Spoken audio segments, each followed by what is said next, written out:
Hallo zusammen, du hast Crown Cletus oder der Chris. Hoffe, es geht noch gut. Hoffentlich alles klar bei euch. Schön warme Temperaturen, entsprechendes Outfit. Und damit, dass ich irgendetwas zum Zeigen habe, habe ich jetzt so ein PC-Game ausgewählt. Spin Tires heisst es, glaube ich. Irgendwie von Kickstarter finanziert. Und es geht einfach darum, dass man mit so verschiedenen Geländewagen halt so ein bisschen im Gebiet rumfährt und neue Spots entdeckt. Ja, es ist das Beste, was mir ist eingefallen und was nicht so viel von meiner Aufmerksamkeit braucht, weil ich möchte noch etwas von E3 erzählen. Die ist ja am Montag gestartet. Jetzt muss ich schnell schauen, ob ich da irgendwo rauskomme mit Vierrad. Ja, schau jetzt, das geht doch viel besser. Vierrad und das Differential gesperrt. So. Also, D3 ist ja am Montag gestartet, eigentlich mit der Vorkonferenzen und am Dienstag ist es richtig losgegangen und ist jetzt gestern fertig gewesen. Und das ist cool über Twitch, mit mehr oder weniger Performance-Problemen, aber auch über IGN und über die Herstellerseite hat man wunderbar können zuschauen und zuhören, was sie gezeigt haben. Und ja, ich meine, selber dabei zu sein bei so einer Messe ist natürlich immer noch das Beste, was du machen kannst, wenn du es dir leisten und Zeit hast. Und die Möglichkeit überhaupt, gerade bei E3. Aber wenn man daheim ist mit diesen ganzen Livestreams, ist man heutzutage auch nicht so schlecht dabei. Vor allem kann man auch die Games, die gerade angekündigt werden, auch ausprobieren. Weil es gibt mittlerweile pro E3, pro Konsole mindestens ein Game, das man da Kabel laden und ausprobieren kann. Also, währenddem, dass ich jetzt hier mit ziemlich zugeklebten Reifen habe, das sieht noch abgefahren aus, durch ein bisschen in der Gegend rumrötzen, möchte ich kurz darauf eingehen, was mir speziell gefallen hat bei den jeweiligen Pressekonferenzen. Und da habe ich mir eine Liste zusammengestellt, wo es sind doch ein paar Sachen. Und das versuche ich jetzt sonst gerade mal ein bisschen vorzulesen auf eine einigermaßen anständige Art und Weise. Starten wir doch gerade mit dem Crackdown. Das ist ein Game, das für die originale Xbox auch schon ist rausgekommen. Ja, schon vor Jahren. Ein Open-World-Spiel mit so ein bisschen Superheldenfähigkeiten hat mir sehr gut gefallen. Der Nachfolger war okay gewesen. Und was man jetzt vom Neuen gesehen hat, hat einiges an Action, lässt einiges Action versprechen, auch Multiplayer und so. Wird hoffentlich cool. Bin ich gespannt. Dann Sunset Overdrive, das ist ja von den Insomniac-Machern, Ratchet & Clank hat die auch gemacht. Wirklich Profis, wenn es darum geht, die Konsole gut auszureizen. Und die hat es exklusiv auf der Xbox One, eben das Sunset Overdrive, wo so ziemlich ein abgedrehtes Drittperspektive, Monsterkiller, Skater und Glider, Jump-Parcours-Game wird werden. Ja, wenn es noch interessiert, googelt doch schnell, werdet sicher schnell etwas finden. Das nächste Game ist dann eher so ein bisschen ein Arcade-Game, Ori and the Blind Forest. So ein 2D-Plattformer mit unglaublicher Grafik, wirklich wunderschön gemacht. Halleluja, hat echt gerade überraschend gut ausgesehen. Hat mir gefallen, ja. Dann ein neues Tomb Raider, Rise of the Tomb Raider, Lara Croft irgendetwas, freue mich extrem. Das letzte Tomb Raider habe ich super gefunden. Und dann Inside. Oh nein, jetzt habe ich den Karre eingebuttert, oder? Ja, voll.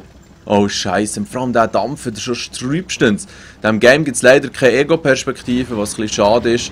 Ja, da komme ich nie im Leben raus, oder? Nein. Wobei... das sind auch die Momente, wo man sich aber nur drüber eingrabt. Nein, da ist nichts mehr zu wollen. Ich muss schnell ins Lager zurück und etwas Gröberes holen.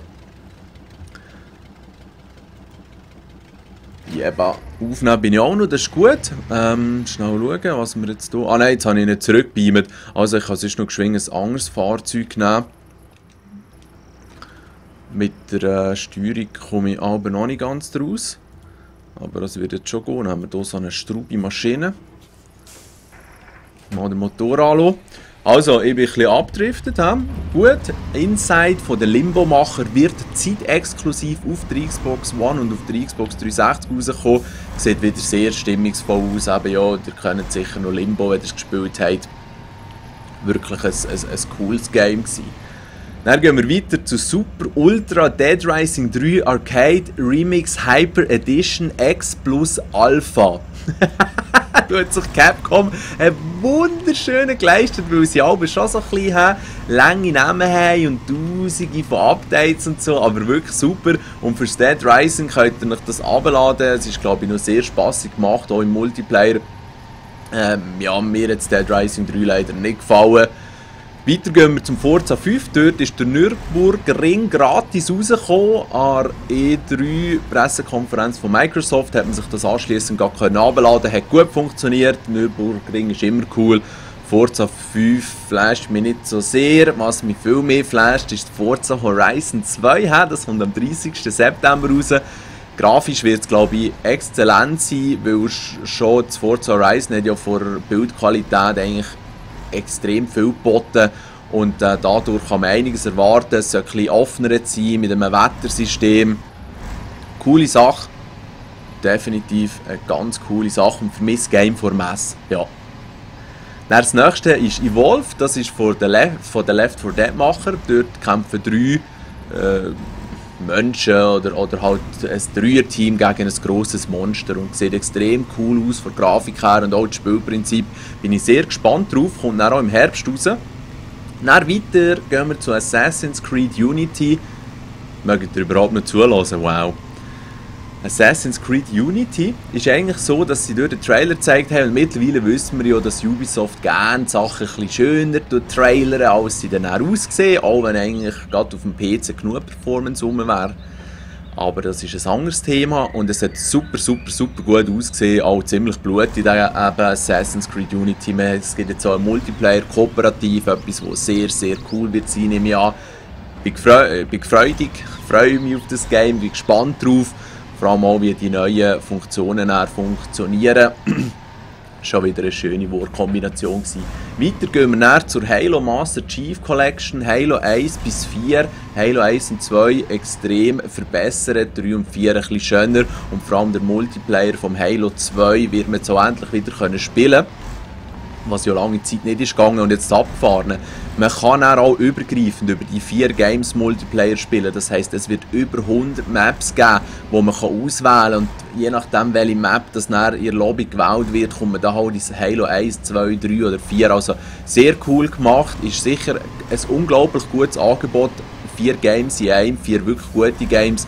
Auch wenn sie schon ein bisschen älter sind, aber auch mit den Multiplayer-Neuerungen können cool werden. Das Halo hat mir leider auch nie gefallen. Auf dem wäre nicht unbedingt cool für mich, aber für viele andere sicher. Witcher 3 von CD Projekt Red sieht unglaublich aus. Wirklich. Das Game wird der absolute Hammer.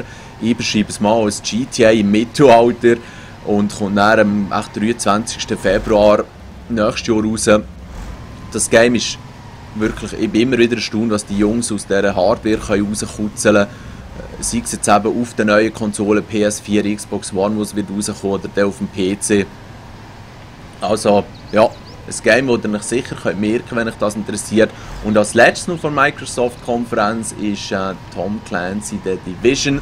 Das ist so ein MMO, also ein Massive Multiplayer Online Game, wo man dann irgendwie in einer kaputten Stadt von Viren zerfressen, ein bisschen muss sich durchkämpfen, sehr schöne Grafik-Engine und auch vom Spielprinzip könnte das cool werden. Ubisoft hat es eben mittlerweile schon ein bisschen im Griff mit den Open-World-Games, auch wenn jetzt sicher Watch Dogs nicht von jedem als der Wahnsinn angeschaut wird, ist es doch in meinen Augen ein sehr gutes Game und Ubisoft hat ganz eine klare Strategie, was sie wollen mit zukünftigen Spielen im Vergleich zu anderen Herstellern, wie zum Beispiel Electronic Arts. Und ja, dann ihre Präsentation leckt und mir ist das langweilig gewesen. Hey, Zeug, die man kennt, wieder neue Updates, FIFA, NHL und das ist alles gut und recht und sieht mittlerweile auch extrem cool aus, aber hey, nein.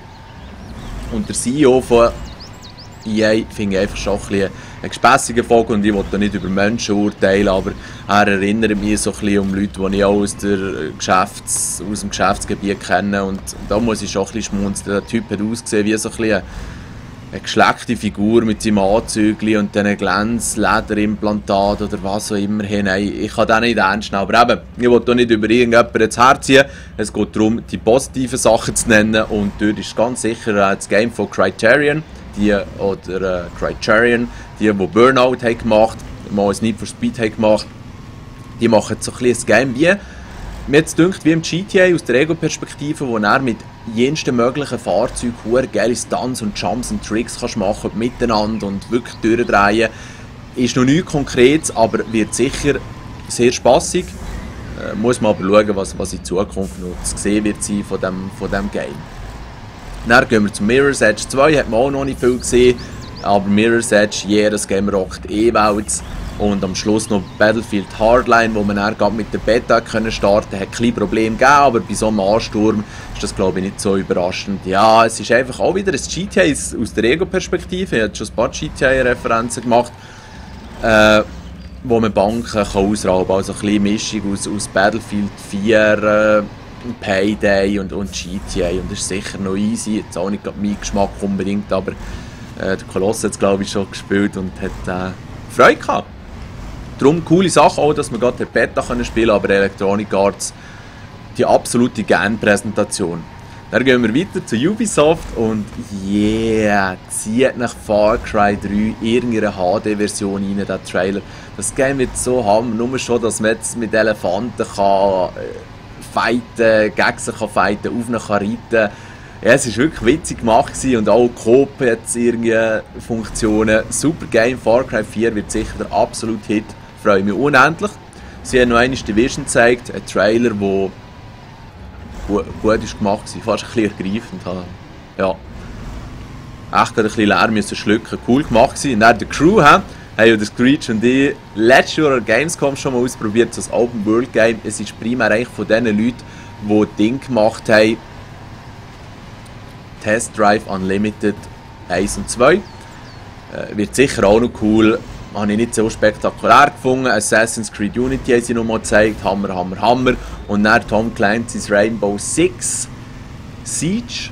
Ein Game, oder eine Serie besser gesagt, die ja auch auf der originalen Xbox gestartet hat. Ich weiss noch dort, wo Xbox Live hat angefangen, Rainbow Six ein bisschen online gespielt und so. Es waren coole Games gewesen. Mittlerweile gibt es viele ähnliche Spiele. Mal schauen, ob es es durchsetzen kann oder nicht.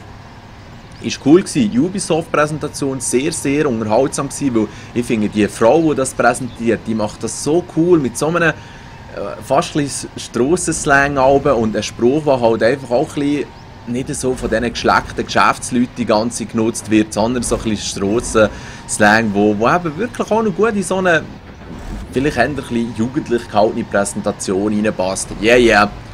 Wirklich cool gewesen. Dann kommen wir zu Sony. Und ja, easy, man, mein Haus brennt schon wieder extrem vom Text, aber wir ziehen weiter. Zuerst der Destiny-Trailer. Destiny sieht gut aus, wie eine Mischung aus Borderlands und Halo. Ich konnte jetzt gerade die Alpha mal anspielen, man konnte sich ja eintragen und die Alpha läuft jetzt am Weekend und Beta ist dann auch später, auch im Juli. Und das Game, es ist wie gesagt eine Mischung aus Halo und Borderlands, hat Spass gemacht, jetzt gerade die ersten paar Minuten, die ich es gespielt habe. Ich hoffe, jemand von euch hat es dann vielleicht auch, melden euch, können wir mal ein bisschen Coop spielen. Easy. Dann Absu, so ein Unterwasserspiel von den Journey-Macher, schon nur weil es von den Journey-Macher ist, bin ich natürlich sehr gespannt. Dann Digital Devolver, oder Devolver Digital, genau, ist eigentlich auch ein Publisher, ein kleiner für Indie-Games, die haben viele Sachen gezeigt und nur schon Hotline Miami 2 ist erwähnenswert, super Sache. Diablo 3 wird 1080p, 60 Bilder in Sekunde sein, wird exklusive Levels haben, Last of Us Levels, das ist noch lustig. Dann gehen wir weiter zu Entwined, das ist das Game mit einem Vogel und einem Fisch, das man dann auch herunterladen konnte. Ich habe es gerade heruntergeladen und bin recht enttäuscht gewesen. Ja, mit dem Oculus Rift oder so wäre das vielleicht noch cool, aber so habe ich es ein bisschen lame gefunden, easy. Dann mein heimlicher Star von E3 ist No Man's Sky. Ein Game, das von einem ganz kleinen Studio entwickelt wird und man kann dort auf jensten tausenden Planeten umreisen und fließend vom Planeten in die Atmosphäre rauf, ins Universum. Das Game scheint gigantisch zu werden und eben so ein kleines Team so etwas herstellen kann, nicht schlecht, nicht schlecht. Mal schauen, wie es wird. Ganz klar super wird es Uncharted 4 und der Trailer war scheint Spielegrafik und es hat unglaublich ausgesehen, also was Naughty Dog hier scheinbar wieder am Herzalber ist, die Siechen sind sowas von der Hammer. Ich schaue schnell, ob ich hier irgendwie genau betankt werde, ja, das passt, cool. Also Uncharted 4, wow, amazing. Mortal Kombat X hat auch cool ausgesehen. Ich war nie so ein Mortal Kombat Fan gewesen, mehr Street Fighter. Da kommen wir auch nie im Leben rauf. Aber er hat gut ausgesehen, wirklich, auch weil es Spielegrafik ist. Dann haben sie nochmal Far Cry 4 gezeigt, Sony, eben noch ein bisschen Coop und so, wirklich yeah. Dann Batman, Arkham Knight, ich liebe Batman Games. Und Arkham Knight sieht spektakulär aus, wirklich, bin ich sehr gespannt drauf. Grand Theft Auto 4 für die neue Konsole, PS4, Xbox One und auch für den PC, yeah! Und erste Trailer-Vergleiche mit der Xbox 360 und PS3-Version zeigen wirklich, dass sie grafisch noch einiges draufschaufeln. Es wird scheinbar neue exklusive Sachen geben. Vielleicht wird man auch endlich Raubzeug machen können. Sorry, das müssen sein. Aber ich freue mich extrem, vor allem eben nachdem das Watch Dogs auf der neuen Konsole und auf dem PC gezeigt hat, wie eigentlich Open World Games annähernd aussehen können, bin ich jetzt umso gespannter aufs GTA 5. Wirklich coole Sache. Ich versuche mich hier gerade ein bisschen aus der Scheiße zu manövrieren, für die am Zuschauen sind. Und ziehe jetzt gerade weiter mit dem Project Morpheus oder Morpheus. Das ist ja eigentlich das Oculus Rift von Sony. Sie waren auch am Zeigen gewesen. Ich finde es cool, dass die ganze Virtual Reality Bewegung immer stärker jetzt eigentlich Momentum bekommt. Und ich habe das Gefühl, dass sie jetzt zwar probiert mit 4K und dann keine Ahnung, geschwungenen Fernsehs oder so, aber ich glaube langsam, dass eben Virtual Reality echt das nächste grosse Ding werden könnte und je mehr Leute das mit viel Geld unterstützen, umso besser wird es auch. Ja, nächsten Monat wird das neue Oculus kommen, DK Version 2 mit höherer Auflösung, ich bin schon sehr gespannt. Noch die letzten 2 Punkte von Sony. YouTube wird auch kommen, man wird dann auch direkt Videos auf seinen Kanal aufladen vor PS4, finde ich ganz super. Respekt an Sony, dass sie das ausgehandelt haben, ist sicher nicht einfach gewesen. Und auf der Vita wird es auch endlich wieder jenste Games geben, scheint's. Bin ich recht gespannt, weil auf der Vita hat es jetzt nicht so viel cooles Zeug gegeben, leider. Meine ist fast ein bisschen verstaubt. Also, jetzt kommen wir noch zur besten Pressekonferenz, aber die war nicht live gewesen, wie bei den anderen, sondern der Digital Event, wie das Nintendo schon seit einer Zeit macht, aber in meinen Augen war es die beste gewesen, weil sie mit der Firma Claymation, oder ist das echt so wie man das macht, auf jeden Fall sie so Stop-Motion Knettfiguren, glaube ich, gehabt, wo sie sich immer wieder so ein bisschen hoch genommen und schon ganz am Anfang und auch immer wieder mit dem Nintendo-Charakter. Sie haben es echt lustig gemacht, eine ganz coole Präsentation eigentlich vom Drumherum und auch Games. Endlich hat Nintendo etwas zu zeigen gehabt, weil das haben sie dringend gebraucht.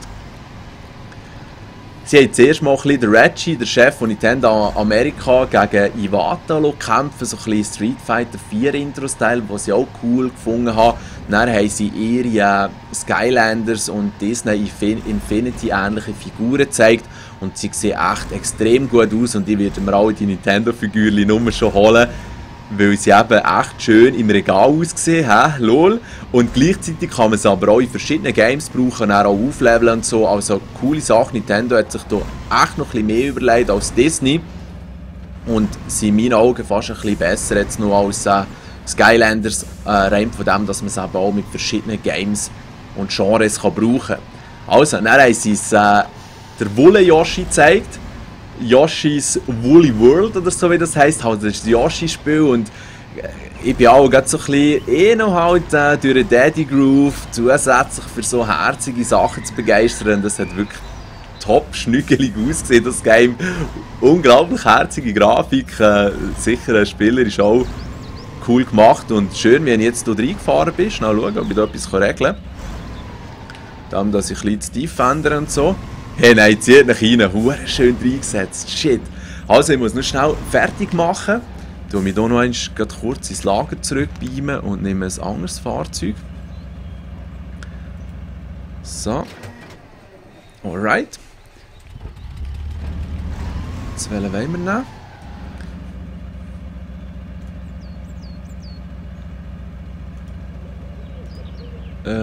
Ja, viel Auswahl haben wir gar nicht. Nehmen wir halt den hier. Ja, es ist eigentlich egal. Ich weiß nicht genau, was das Game eigentlich überhaupt soll. Aber es ist noch gut gemacht, so mit dem Boden und allem. Machen wir weiter mit Nintendo, sorry zusammen. 1000-mal entschuldigt. Auf jeden Fall haben sie auch das neue Zelda gezeigt und scheint war das auch Spielegrafik gewesen und wow, zum 1000. Mal, vielleicht, noch nicht ganz.